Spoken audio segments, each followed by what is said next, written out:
So, yes, on that note, I'll begin. But first of all, I do want to say thank you to the whole team at Lighthouse for the opportunity to come to Brighton today and to participate in the event.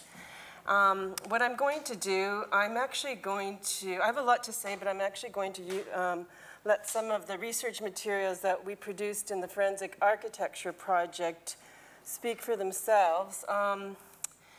In particular, just to say maybe one or two words, the Forensic Architecture is a research project funded by the European Research Council. It's a human rights project, and what we try to do in that project is bring kind of architectural intelligence to the analysis and investigation of contemporary political violence and conflict. As part of that project, we eventually found ourselves doing something rather unusual, which normally we work with very activists, much more grassroots legal organizations, but we were working on the use of armed drones specifically within the context of Pakistan and Israel-Palestine. And at that point, the UN Special Rapporteur, Ben Emerson, decided to launch a preliminary UN investigation, and we got involved in that investigation. I'm going to show you two short clips that I've edited down. They're not so short for today's purposes in that they're both 8 minutes, but I feel you need to actually see them to understand the kinds of methods that we brought to bear. Now, just maybe by way of a kind of preliminary note, I think Michel Foucault has been mentioned several times throughout the day, and in the archaeology of knowledge, Michel Foucault sort of made the argument that truth is always a limit condition characterized by what can be known at a given time. So the provisional nature of truth is guaranteed only insofar by what we can know. Within the context of forensic architecture, what we're really talking about is not so much what can be known, but what can be made to be known. And this is the way I would enter into a discourse around the regime of visibility. So visibility today, in terms of the discussion I would like to sort of put forward, is much more about what it is that we can know rather than so much what is it that we can sort of see. Now, just before I show you those two clips, just a quick reminder that there's obviously kind of precedence for the production of a certain kind of knowledge that then goes out into the world as a kind of truth.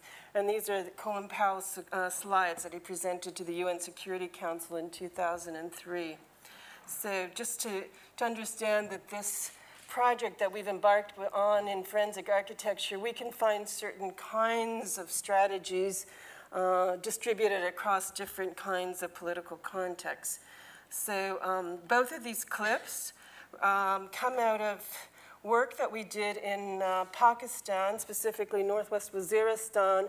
And what we tried to do is we tried to counter the kind of prevailing discourse that in some way had actually prevented or was an obstacle towards any sort of UN fact-finding mission vis-a-vis the use of armed combat drones. The response had typically been, well, this is happening in context so far away that we can't, and it's very hard to access these spaces, therefore it's really hard to know what's going on the ground, and without having more kind of information, there's nothing the UN can really kind of do, because information is in the hands of certain state agents, but it's not accessible to the purposes for a kind of UN investigation. And so the projects that we did for the UN were in some way to show, despite a kind of deficit of information, there's much that can be made to be known, and that these kinds of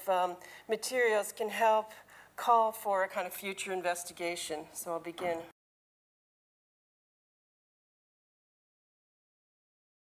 On the 4th of October 2010, a US drone struck a home in the town of Mir Ali, North Waziristan, in Pakistan, killing 5 people. One of the surviving witnesses to this attack is a German woman who lived in the house at the time with her 2-year-old boy and husband. Together with forensic architecture, this witness built a digital model of her home, which no longer exists. During a day-long process of computer modelling, the witness slowly reconstructed every architectural element of her house. Placed virtually within the space and time of the attack, the witness was able to recollect and recount the events around the strike. Our meeting took place in Düsseldorf, Germany, on the 21st of May 2013. The witness, who prefers to remain anonymous, is hoping to communicate the realities of life under drones and the experience of surviving a strike in which she also lost her brother-in-law. So, das war ja wirklich ein kleines Dorf und da waren ja, Moscheen, viele andere Häuser. Weißt du, dass das Krankenhaus irgendwo hier in der Nähe war, ja. Die Moschee auch ganz nah an uns, irgendwo hier im Umkreis.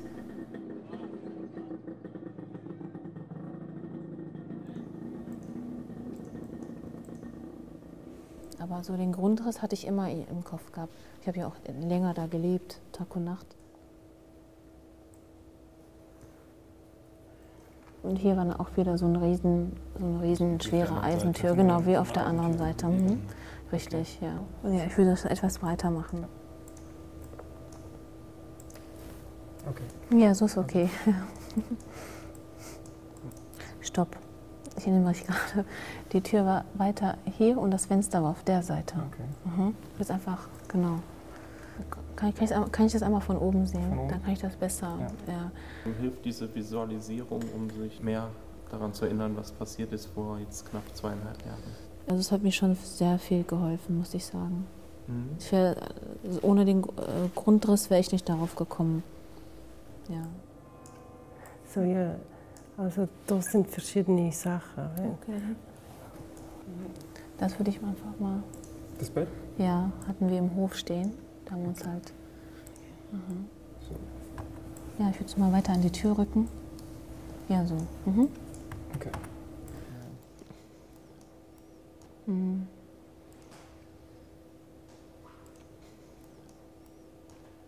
Ja, also wir hatten da so einen ganz großen Teppich stehen, oder zwei verschiedene, ja. Okay. Hier so eine Sofaecke, also halt auf dem Boden diese Matratzen, ne? Und dann hatten wir hier in der Mitte unseren Tisch aus Holz. Ich würde mal auch hier auch so einen ganz großen Teppich machen, den wir da stehen hatten. Da haben wir manchmal gesessen und mit den Kindern gespielt. An dem Tag sind ja zwei Jungs aus Deutschland gestorben. Und der eine davon hat manchmal in seinem Zelt bei uns im Hof geschlafen. Aber es war wirklich sehr klein mit seiner Frau, aber nur manchmal. So Lego-Steine hatten wir auch. Lego, ja. Mhm. Ja, ja. Gekocht haben wir halt mit so einem, ich weiß nicht, wie die heißen, diese Gas. So ein Gasgrill? So Aha. Mhm. Okay. Ja, so ah ja, Ventilator fehlt noch, ja. Der war ungefähr... Ja. Ja, im Hof, so, diese Position hier. Der hing ein Standventilator oder hing der irgendwie oben? Standventilator und rund. Wie nennt man das? Ein Laufrad. Also mein Sohn, he was 5 months old. And I don't know the word in English. Walker in English. Walker, okay, walker. A child's walker was left outside in the courtyard. Also die Drohnengeräusche konnte man ja auch ständig hören. Nachts ganz nah dran und tagsüber dann wirklich halt weiter weg. Aber man konnte die sehen. In der Nacht vor dem Vorfall konnten Sie die Drohnen da auch hören? Ja, ich konnte die ständig hören. Gut, und dann am 4. Oktober, was ist dann ab nachmittags dann passiert? Ja, am nächsten Tag haben wir dann erstmal alle gemeinsam gefrühstückt, die waren dann einkaufen. Dann sind die ja, gegen 18 Uhr dann auch wirklich gekommen, so, als es schon so am Dämmern war. Und zu dem Zeitpunkt sind dann halt die Besucher gekommen. Der Khatab, als die Männer gegessen haben, saß er halt noch mit den Männern zusammen. Hinterher hat mein Mann ihn mir gebracht und gesagt, ja, dass wir ihn halt nehmen sollen und füttern sollen. Und ich glaube, dann haben wir angefangen zu essen. Wir haben gerade gegessen, ne? Ich, mein Sohn und Tamara. Dann ist es auch schon passiert. Während dem Essen haben wir einen ganz lauten Knall wahrgenommen. Das Haus hat komplett gezittert und ganz viel Erde ist von der Decke auf uns gefallen. Der Blick ging als erstes nach oben, gleich weil der ganze Sand dann runterkam. Sind wir halt aufgestanden. Sie hat sich als erstes ist als erstes rausgegangen, ich einfach hinterher. Dann hat sie sich halt langsam ausgetastet. Alles war wirklich bis oben hin voller Qualm und schwarzer Rauchwolke, sag ich mal. Und wir sind dann hier rausgelaufen. Hier und dann noch durch die Tür raus.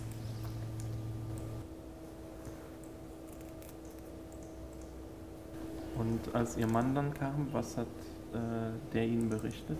Meine Frage war dann sofort, was ist mit Benjamin passiert? Der hat gesagt, er lebt nicht mehr.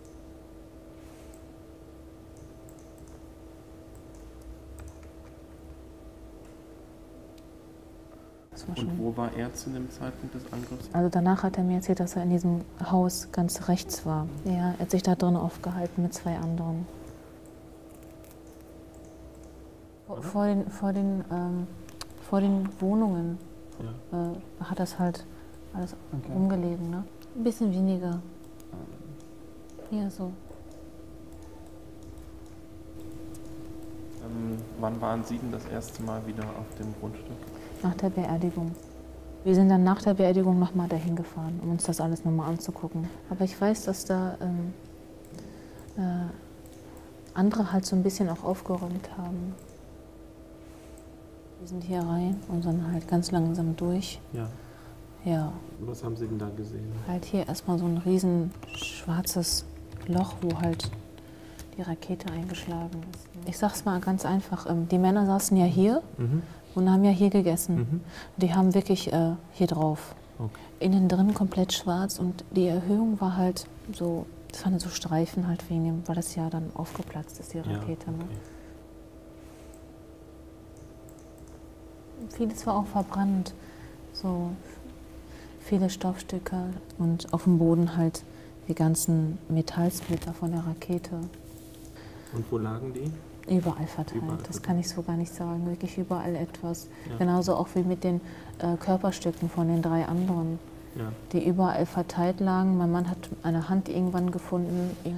Ich habe in dem Ventilator verbrannte Körperstücke gefunden, auch ganz kleine, mit Haaren. Ja, wir haben es deswegen eingesammelt, weil man das halt auch dann mitbestattet hat. Das wollte da nicht einfach so rumliegen. Ich bin dann in meinem Haus reingegangen, um meine Sachen zu holen. Ja. Sind Sie danach nochmal zurückgekehrt oder nie mehr? Nein, nie mehr. The house was left deserted and has gradually crumbled away.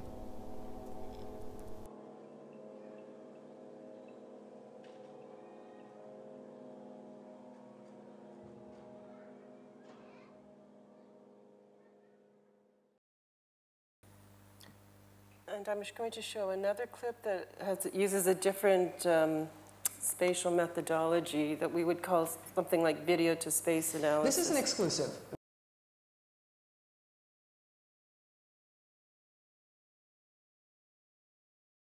This is an exclusive. Very, very hard to get footage from something that almost no outsider has ever seen. This is what many Pakistanis call evidence of an American war with their country. Rare images from the remote tribal region of North Waziristan showing destruction after a U.S. drone strike. The attack occurred at 3 a.m. on March 30th in this market area. One missile pierced the ceiling. More demolished 5 nearby shops. This footage can reveal a great deal beyond what appear to be chaotic images of rubble and ruin. The first thing it tells us is about the conditions of documenting such violent events in Waziristan. Because the ruin is very close, the videographer is not able to capture its full extent in a single frame. Careful to avoid the open space of the window, the videographer films from a certain depth within the room, moving backwards and forwards, left and right. The videographer's caution suggests that it might be dangerous to be seen filming the aftermath of a drone attack in Miran Shah. Local journalists risk their life every day to get to the truth and to get the truth out to the rest of the world. No more so is that true than in North Waziristan, in the tribal area. In order to get this one piece of video out, we actually took a couple of weeks to move the video from place to place until it was safely in the hands of someone that we knew could transmit it back to us. This is precious evidence obtained under perilous circumstances. We treat it with the utmost of attention. The first stage in understanding what this footage can reveal is to locate the building within the city of Miran Shah. The direction of the shadow helps orient the structure. The shadow is cast forwards, indicating a north by northwest orientation. We determine that the videographer is standing level with the destroyed roof.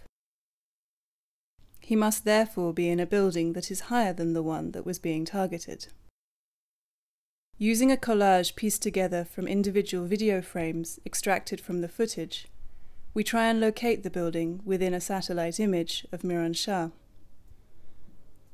On the left, a distinct change in the direction of the road is visible. On the right, there is a certain widening of an otherwise narrow road. In order to find this building within the city of Miran Shah, we examine the street morphology that we identified earlier and find a matching road pattern. Next, we undertake a detailed comparison between the satellite image and the news footage. On the left side of the building, we notice a series of beams that fan out in a radial pattern. We locate the same radiating beams at the newly identified location on the satellite image. In addition, both images depict a tower to the left side of the building, near the bend in the road. We can also make out a higher structure on the other side of the street from the tower. These spatial indicators allow us to identify and match the location to the destroyed buildings depicted in the news footage. We consult a satellite image taken the day after the drone strike. Each pixel represents a 50 by 50 centimeter square of terrain, which is the resolution that publicly available satellite images are degraded to in order to preserve the visual advantage of militaries and state agencies. The destruction is captured at the threshold of visibility in the image. This cluster of pixels might represent a destroyed roof, cluttered objects, or the entry hole of a missile. Upon a detailed examination of all available satellite imagery and a bird's-eye view, we are able to sketch out the probable contours of the building. We analyze the length of the shadows cast from buildings in order to determine the different volumes of the structure. The length of a shadow is relative to the height of a built structure. Using this information, we built a computer model of the building, before and after the strike.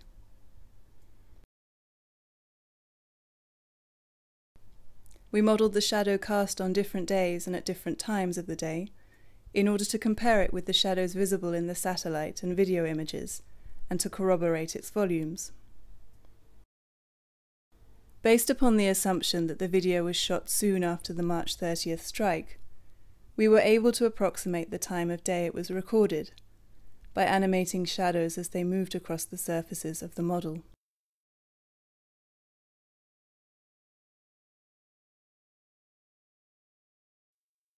The MSNBC video footage also depicts other locations.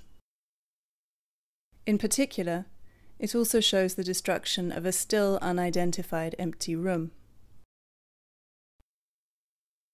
Our next task was to locate this room. In order to build a model of the interior, we need to deduce its proportions from an analysis of the video footage. From the coloured tracking points, we reconstruct the size and proportions of a three-dimensional space. This allows us to build a model of the interior space that approximates the room targeted in the attack. The video image also reveals a large hole at the centre of the roof. It is similar to the entry holes of drone-fired missiles. Smaller cracks generated by the impact are visible in the ceiling. Each of these holes is smaller than a 50 centimeter square. which is the size of a single pixel from the satellite images we obtained. The violation is thus below the detectability of a publicly available satellite image. Using the entry hole of the missile and the light that streams through it as a compass enables us to find the orientation of the room.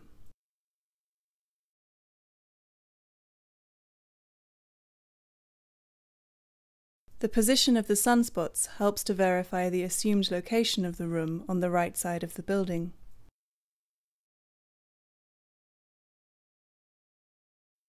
In the room, we can see a man holding what seems to be a fragment of ammunition. Taking a closer look at this object, we compare it to missile fragments bearing serial numbers collected in the office of Pakistani lawyer Shahzad Akbar. Behind the missile fragment, we also notice a trace on the wall. The room is full of such traces. They seem to be fragmentation patterns from the explosive head of the munition. Each fragment is studied, marked, and mapped.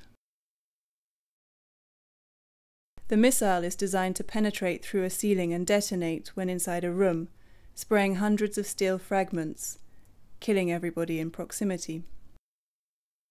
Where the distribution of fragments is in lower density, it is likely that something absorbed them.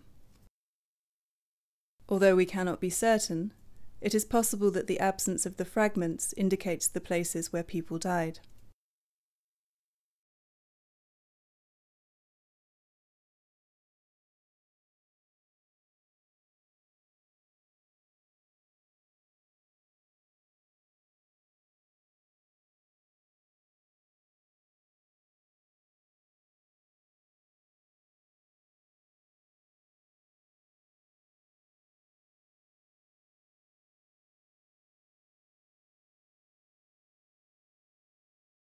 So for anyone who's interested, there's a platform that we produced with the Bureau of Investigative Journalism. So I encourage anyone to explore that, which looks at the different kinds of spatial targets struck by drones over. It has a kind of timeline that one can kind of work through since 2004, which is when the covert drone war began in Pakistan. So that's a project we did more kind of recently, with data aggregation and visualization. As an artist myself, the things that I've been mostly engaging with are different kinds of legal frameworks. So one of the things that I've done quite a bit of work on is the sonic frequency, so the sort of acoustic emissions of drones, which is something that all witnesses continually mention. It's a recurrent kind of observation in witness testimony about the debilitating effects of living under this constant sonic presence. Although it's not lethal, it produces a different kind of harm. And this is very interesting to me because it produces a kind of collateral harm that is, I would say, that opposes the kind of public discourse around the kind of precision technology of the lethal warhead of a Hellfire missile. So it's a project that I think might still be on right now in Luxembourg, which is completely a sound-based project. And I'll just jump ahead to another, just something that if anyone is sort of interested in some of the kind of work that I've been doing, which is always between engages with certain kind of legal questions. This is just an essay that came out this week in Radical Philosophy, and it's an attempt to ask a question, not so much answer a legal question, which is most of the work that forensic architecture has done, tries to bring some sort of clarity to complex kind of legal entanglements, but what I'm also quite interested in is asking the question, given these new forms of kind of distributed violence, what are the kinds of legal frameworks that could actually be invented? They have to be invented because they don't as of yet exist necessarily to account for these new kinds of violences where we no longer have a kind of single locatable kind of perpetrator And so this is a kind of preliminary attempt for me to look at what is called the kind of automation of the kill list, which is the ways in which algorithms are being designed that will manage and control the kill list to the point they will make ultimately decisions around, based on data inputs around who will be killed and at what time. So this gives you a bit of a kind of sketch of some of the ideas that are kind of central to the research I'm doing both on the forensic project and as an artist. So thank you for your time and patience.